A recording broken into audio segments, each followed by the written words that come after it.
আসসালামু আলাইকুম। ফাজাইল আমলের অনলাইন তালিম থেকে বলা হচ্ছে, তালিম শুরু করা হচ্ছে। ফাজাইলে কুরআন থেকে বলা হচ্ছে পরিশিষ্ট। এখানে 40 হাদিসের সহিত সংক্ষিপ্তপূর্ণ অতিরিক্ত আরো কতিপয় রিওয়ায়াতে উল্লেখ করা হইল। হযরত আব্দুল মালিক ইবনে উমাইর রাদিয়াল্লাহু তাআলা আনহু হুজুর সাল্লাল্লাহু আলাইহি সাল্লামের ইরশাদ নকল করিয়াছেন যে সূরা ফাতিহার মধ্যে যাবতীয় রোগের শেফা অর্থাৎ আরোগ্য রহিয়াছে। পরিশিষ্টের মধ্যে এমন কিছু সূরার ফাজাইল বর্ণিত হইয়াছে যেগুলি পড়িতে খুবই সংক্ষিপ্ত কিন্তু ফাজাইল অনেক বেশি। ইহা ছাড়া দুই একটি এমন খাস বিষয় রহিয়াছে যেগুলির উপর সতর্কতা অবলম্বন করা কোরআন পাঠকারীর জন্য জরুরি।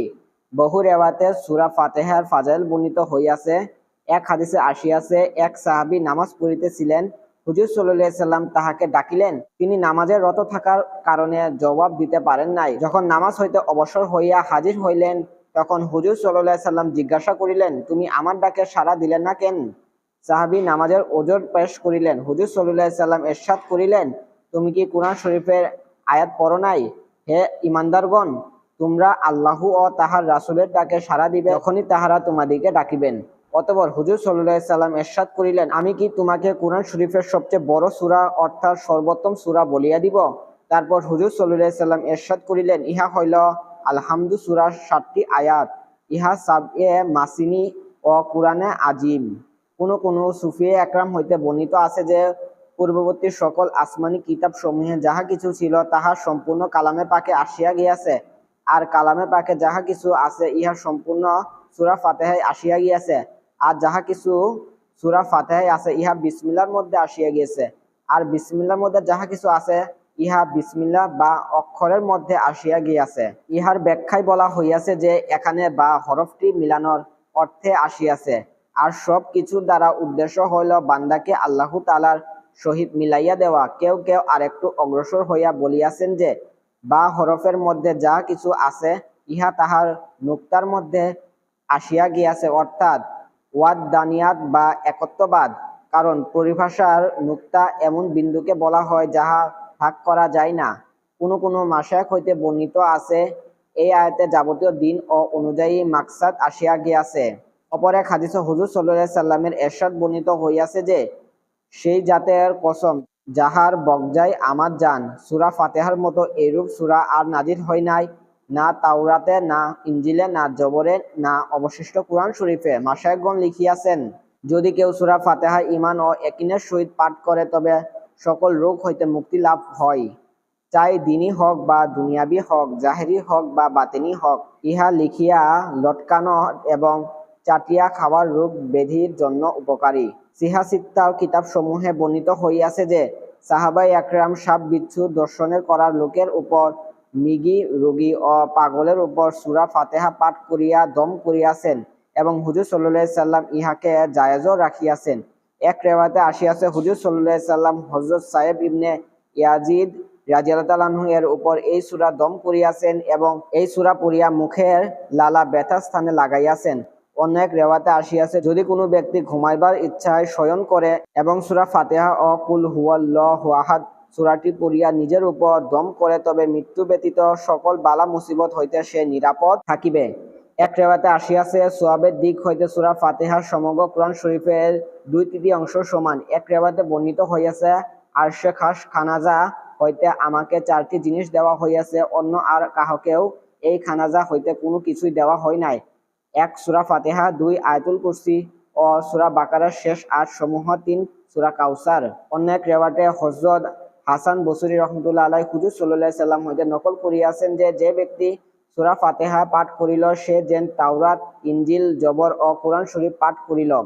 এক রিওয়ায়াতে আসিয়াছে, শয়তানকে 4 বার নিজের উপর বিলাপ ও কান্নাকাটি করিতে ও মাথার উপর মাটি নিক্ষেপ করিতে হইতাছিল।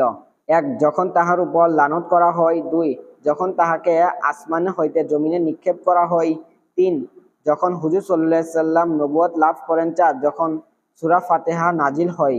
ইমাম শাফিঈ রাহমাতুল্লাহ আলাইহি হইতে বর্ণিত আছে যে এক ব্যক্তি তাহার নিকট আসিয়া কলিজা ব্যথার অভিযোগ করিল। শাফিঈ রাহমাতুল্লাহ আলাইহি বলিলেন, আসসালাসুল কুরআন পড়িয়া ব্যথার জায়গায় দম করো। লোকটি জিজ্ঞাসা করিল, আসসালাসুল কুরআন কি? শাফিঈ রাহমাতুল্লাহ আলাইহি বলিলেন, সূরা ফাতিহা। মাশায়েখগণের পরীক্ষিত আমলে লিখিত আছে যে সূরা ফাতিহা ইসমে আজম। কোনো উদ্দেশ্য হাসিল করার জন্য ইহা পড়া উচিত। ইহা আমল করার দুইটি তরিকা আছে। এক, ফজরের সুন্নত ও ফরজ নামাজের মাঝখানে বিসমিল্লাহির রহমানির রহিম এর মিম হরফটি আলহামদুলিল্লাহ এর লামের সহিত মিলাইয়া ৪১ বার করিয়া ৪০ দিন পড়িবে। যে উদ্দেশ্য নিয়া পড়িবে ইনশাআল্লাহ ইহা হাসিল হইবে। যদি কোনো রোগ বা জাদুগ্রস্ত লোকের জন্য পড়া জরুরিব্রত হয় তবে পানিতে দম করিয়া তাহাকে পান করাইবে। ২, চাঁদের প্রথম রবিবার ফজরের সুন্নত ও ফজরের মাঝখানে আগের মতো মিম না পড়িয়া ৭০ বার পড়িবে। অতঃপর প্রত্যেক দিন একই সময় ১০ বার করিয়া কমাইয়া পড়িবে। অতএব প্রত্যেক দিন একই সময় ১০ বার করিয়া কমাইয়া পড়িতে থাকিবে। এইভাবে ১ সপ্তাহে পড়া শেষ হইয়া যাইবে। যদি প্রথম মাসে মাকসুদ হাসিল হইয়া যায় তবে তো উত্তম, নতুবা দ্বিতীয় ও তৃতীয় মাসেও এইরূপ আমল করিবে। এমনিভাবে যে কোনো পুরানো রোগের জন্য চীনা বর্তনে ৪০ দিন এই সূরা গোলাপ, জাফরান ও মেশকের দ্বারা লিখিয়া বর্তন ধুইয়া পান করানোর আমলও বিশেষভাবে পরীক্ষিত। ইহা ছাড়া দাঁত, মাথা ও পেট ব্যথার ৭ বার পড়িয়া দম করাও আমলও পরীক্ষিত। এই আমলগুলি মাজাহেরে হক নামক কিতাব হইতে সংক্ষিপ্তভাবে নকল করা হইয়াছে। মুসলিম শরীফে এক হাদিসে হযরত ইবনে আব্বাস রাদিয়াল্লাহু আনহু হইতে বর্ণিত আছে, একবার হুজুর সাল্লাল্লাহু আলাইহি সাল্লাম আমাদের মধ্যে উপস্থিত ছিলেন। এরশাদ করিলেন, আজ আসমানে একটি দরজা খোলা হইয়াছে, যাহা আজকের পূর্বে আর কখনো খোলা হয় নাই। অতঃপর এই দরজা দিয়ে একজন ফেরেশতা নাজিল হইলেন। তিনি এমন এক ফেরেশতা যিনি আজকের পূর্বে আর কখনো নাজিল হয় নাই।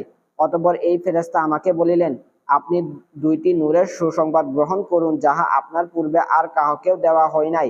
একটি সূরায়ে ফাতিহা আর একটি সূরায়ে বাকারার শেষ আয়াতসমূহ, অর্থাৎ শেষ রুকু। এইগুলিকে নূর এই জন্য বলা হইয়াছে যে কিয়ামতের দিন তেলাওয়াতকারীর আগে আগে চলিবে। হযরত আতা ইবনে রাবাহ রাহমাতুল্লাহ আলাইহি বলেন, আমার নিকট হুজুর সাল্লাল্লাহু আলাইহি সাল্লামের এই ইরশাদ পৌঁছাইয়াছে যে, যে ব্যক্তি দিনের শুরুতে সূরা ইয়াসিন পাঠ করিবে তাহার সমস্ত দিনের জরুরত পুরা হইয়া যাইবে। হাদিস শরীফে সূরা ইয়াসিনের বহু ফাজাইল বর্ণিত হইয়াছে। এক রিওয়ায়াতে আসিয়াছে, প্রত্যেক জিনিসের জন্য একটি দিল থাকে। কোরআন শরীফের দিল হইল সূরা ইয়াসিন। যে ব্যক্তি সূরা ইয়াসিন পাঠ করিবে আল্লাহ তাআলা তাহার জন্য ১০ বার কোরআন খতমের সওয়াব লিখেন। এক হাদিসে আসিয়াছে, আল্লাহ তাআলা সূরা তাহা ও সূরা ইয়াসিনকে আসমান জমিন পয়দা করার ১০০০ বছর পূর্বে পড়িয়াছেন। ফেরেশতাগণ ইহা শুনিয়া বলিতে লাগিলেন, সৌভাগ্য সেই উম্মতের জন্য যাহাদের উপর এই কুরআন নাজিল করা হইবে। সৌভাগ্য ওই অন্তরসমূহের জন্য যাহারা ইহাকে ধারণ করিবে অর্থাৎ ইয়াদ করিবে, আর সৌভাগ্য ওই সকল জিহ্বার জন্য যাহা ইহাকে তেলাওয়াত করিবে। এক হাদিসে আছে, যে ব্যক্তি একমাত্র আল্লাহর সন্তুষ্টি লাভের জন্য সূরা ইয়াসিন তেলাওয়াত করে তাহার পূর্বের সকল গুনাহ মাফ হইয়া যায়। সুতরাং তোমরা নিজেদের মুর্দাদের উপর এই সূরা পাঠ করো। অন্য এক হাদিসে আসিয়াছে, তাওরাতে সূরা ইয়াসিনের নাম ছিল মুনজিয়ামা, কেননা ইহা তাহার পাঠকারীর জন্য দুনিয়া ও আখিরাতের কল্যাণ বহিয়া আনেন। পাঠকারী দুনিয়া ও আখিরাতের মুসিবত দূর করে এবং আখিরাতের ভয় ভীতি দূর করে।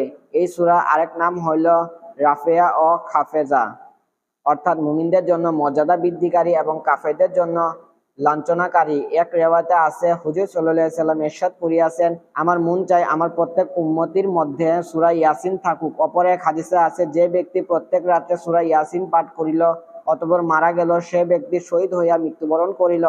এক রিওয়ায়াতে আছে, যে ব্যক্তি সূরা ইয়াসিন পাঠ করে তাহাকে ক্ষমা করিয়া দেওয়া হয়। যে ব্যক্তি ক্ষুধার্ত অবস্থায় পাঠ করে সে পরিতৃপ্ত হইয়া যায়। যে ব্যক্তি পথ হারাইয়া যাওয়ার কারণে পাঠ করে সে পথ পাইয়া যায়। আর যে ব্যক্তি জানোয়ার হারানো যাওয়ার কারণে পড়ে সে জানোয়ার পাইয়া যায়। আর যে ব্যক্তি খানা কম হইয়া যাবে এইরূপ আশঙ্কা পাঠ করে তাহাকে সেই খানা যথেষ্ট হইয়া যায়। মৃত্যু যন্ত্রণা কাতর কোনো লোকের নিকট ইহা পাঠ করা হইলে তাহার যন্ত্রণা লাঘব হয়। প্রসব বেদনার সময় পড়িলে সন্তান সহজে প্রসব হয়।